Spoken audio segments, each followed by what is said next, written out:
It's in the title. Spoiler warning. You have been warned. All right, Wednesday season 2 part 2 has dropped on Netflix officially. I watched it all in the same day, and I will say that out the get-go, this has elevated season 2 for me. I had a couple problems with the part 1, but whatever we saw in part 2, I think really helped elevate the season. And I'll give you my thoughts on what I think is the better season of Wednesday at the end of this video. But I just want to go over most of the plot details of what happened and what went down, just how I feel about general things about everything. So we'll get right into the thick of it. So we pretty much pick up relatively where we left off with Wednesday's coma. It was touch and go.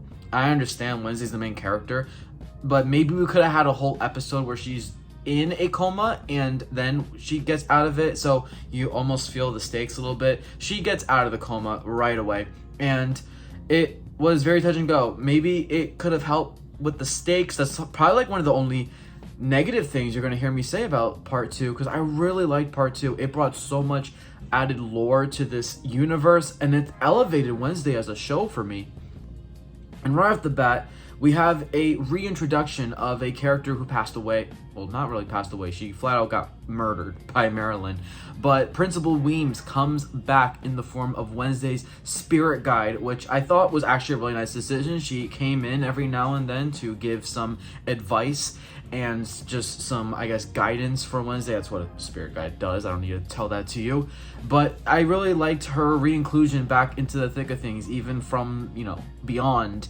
And other characters too, Pugsley got involved. We still had the whole thing with Slurp, who we'll definitely get into. I really like Wednesday's family dynamics this season, and I think this season now we can officially say this was the Wednesday Addams family season. The family tree is crazy, guys.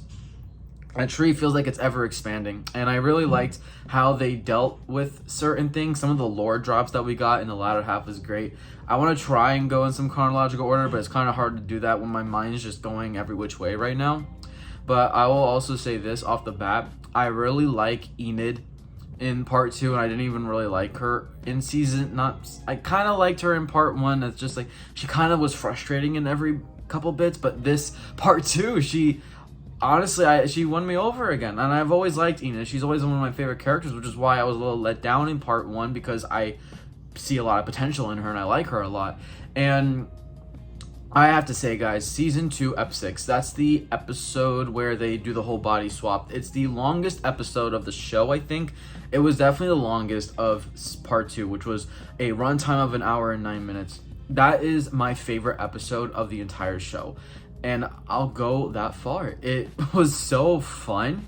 I think Jenna Ortega and Emma Myers, they absolutely killed their roles. They put their money in the bag in that episode. It was so impressive. I give them so much credit for pulling off trying to be the other character, but within their same body. It's not an easy thing to do. When you have the one personality for your character just embedded, and you obviously have to just be that character, it's so fun. And I just know they had so much fun on set doing that. It was a really nice time. And I'll be honest, that might be the scariest thing I've seen in this entire show, just seeing Wednesday. The figure of Wednesday, obviously it wasn't Wednesday herself, but just seeing Wednesday's figure just be all colorful, happy, smile, go-getting, just the complete opposite of who Wednesday actually is. That was scary as shit. That might have been the single scariest thing, and they really just hit you with it from the get-go, so out of context. And I was watching it with my friend, and I was just saying, what am I watching? I'm scared. I was quoting the SpongeBob episode from the pilot. I want my mummy, Mr. Squidward. That's literally how I felt. It was so funny. Oh my god, guys, that episode was absolutely amazing. I give the episode 10 out of 10. It was so fun. I can't sing the praises enough about the episode. It was also just really funny seeing how they interacted with other people when they were in the wrong body, and sometimes it was just made for some really good comedy too. It was amazing. Only lasted for 1 episode. We also see a lot more of Tyler Galpin now, because he's obviously out of the hospital. I guess the penitentiary for patients, whatever you call that place. And it was revealed, of course, that the third patient was in fact his mother, Francois Galpin. And she was a very interesting almost antagonistic character. I don't want to say she was too far with it being an antagonist, but she kind of was on that level. You can kind of see the way that she secretly treats Tyler kind of behind the scenes. Sometimes she'll be a little like almost just borderline physically abusive, but she also comes off as like nice and innocent at times, which I think is even the more worst part, is when people have that unpredictability to them. And I did think she was a nice addition to bring into the season. We have the whole plot line of Enid, of course. We learn that she's potentially an alpha, and if she goes into a wolf before the next full moon, then she might permanently stay an alpha forever, and we get into that like deeper in the stakes as we go throughout the season. And I also really like the lore drops that we get. But I also, before we get there, want to give one notice to Barry Dort. Everyone said that he was a very suspicious figure, and he was definitely suspicious for sure, and it turned out that he in fact had evil motivations behind him. He basically was the founder of Morning Song, which was the whole cult thing. Basically was kind of just in it for the money. Like, he's a money greedy bastard. That's basically what he turned out to be, and his fate was definitely deserved. I like that technically he died from his own demise. No one else lit up that chandelier. He did, he did. It was really funny, the whole sequence of the dance and then getting the little Netflix thing that kind of made him immune to Bianca's like hypnotizing word thing. And like, it was so funny how he just flat out just told everyone like, oh, I'm Gideon, I burned him alive and I threw him in my fireplace. Oh, I'm blackmailing Bianca's mom, who was a former person, a part of the cult that I formed way back in the day. It was funny, and yeah, they really like concluded that character, like just ended him off right before the finale, which was really good because we really had to get into the whole other part with, of course, Slurp, who obviously starts evolving into a human, and he turns out to be none other than Isaac Knight, who was a former friend of Gomez at Nevermore when they were younger. He was roommate with Gomez, obviously Wednesday's father, if you don't know. And he might be the biggest antagonist they set up for this show. And I really like the role he played. There's so many lore drops. I think Tyler is like family tree was nice to get expanded here. You almost see more of like, I guess, the human side of Tyler again, because in part one you really only see like the Hyde side that's completely corrupted and evil.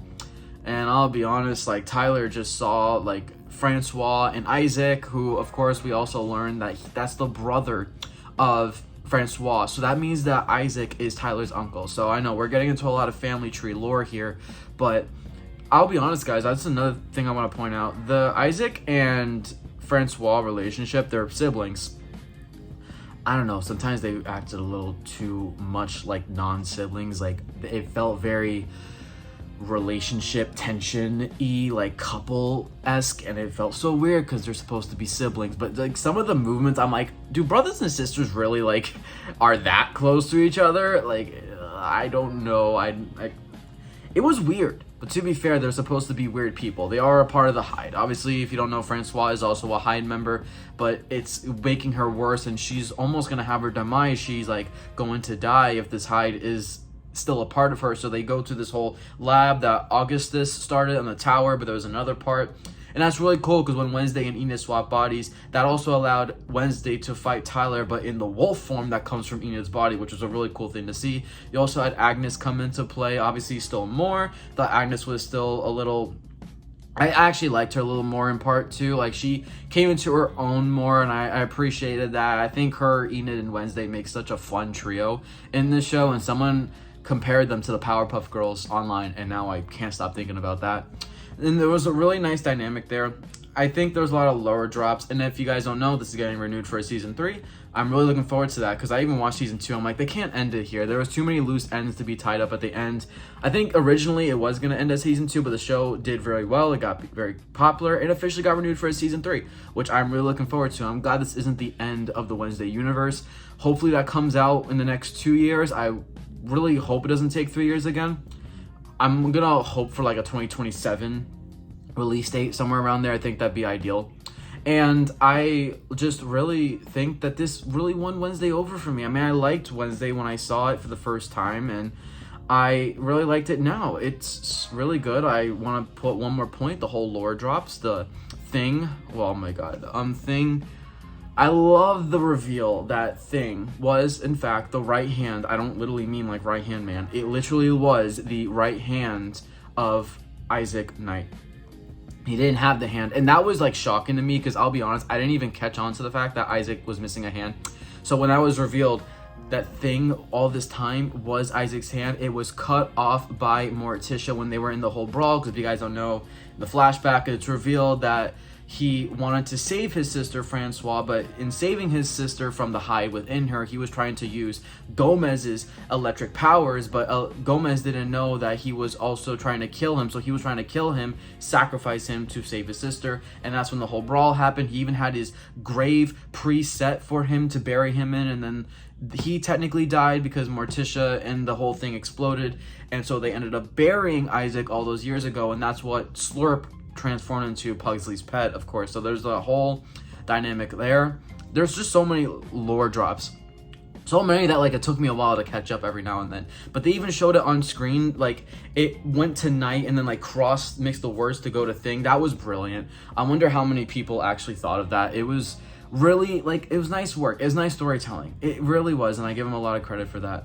And the whole finale battle is really nice. We know that Enid was like the target of the danger that Wednesday kept getting alluded to, and then eventually Enid is kind of free from that, but then you see that an Addams family member is destined to bite the dust. Now, fortunately, that doesn't happen. Obviously, Isaac bites the dust, and I love that it's Thing that ends him. Literally, like, I'm not even joking, like, when right hand man over here Thing was literally attacking him, like, you know, while he's attached and everything, he detached and all that stuff, he basically murdered him. He flips the finger to him. There was so many funny moments there too. Really nice sequence. That is the single best hand in cinema history. Fight with the wall, argue with the wall. Thing is a goat, absolute G.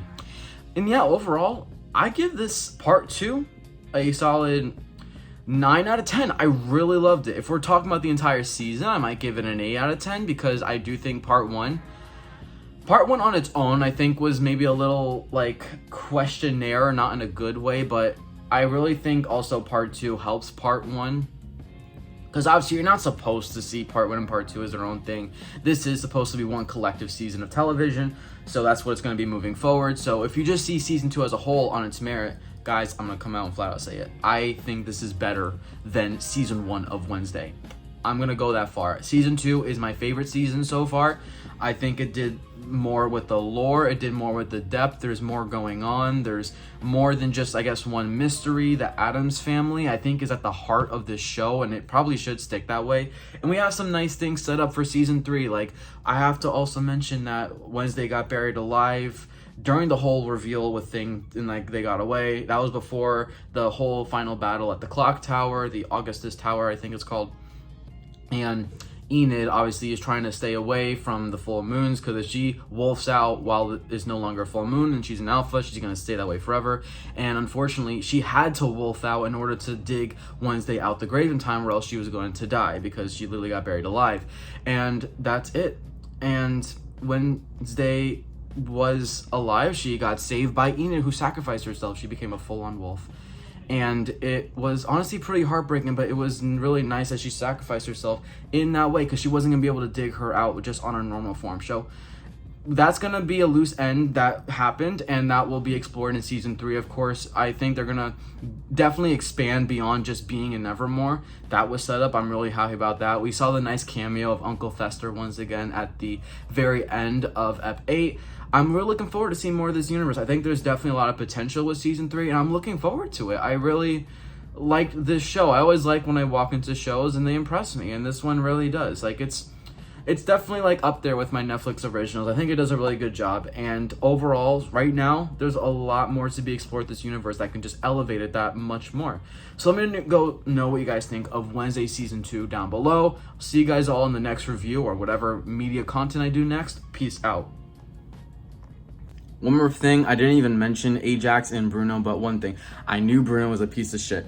I didn't even like him from the start. I'm so glad he didn't end up with Enid. And Ajax, my poor soul, you know, you deserve better. But I'm glad that you got the last laugh on Barry Dort because you needed a moment like that. Ajax, absolute G. Bruno, I don't care about you. And Bianca, really nice character too. You know, wanted to give all three of those like their own talk, for good or bad. But Ajax, like I said, my G.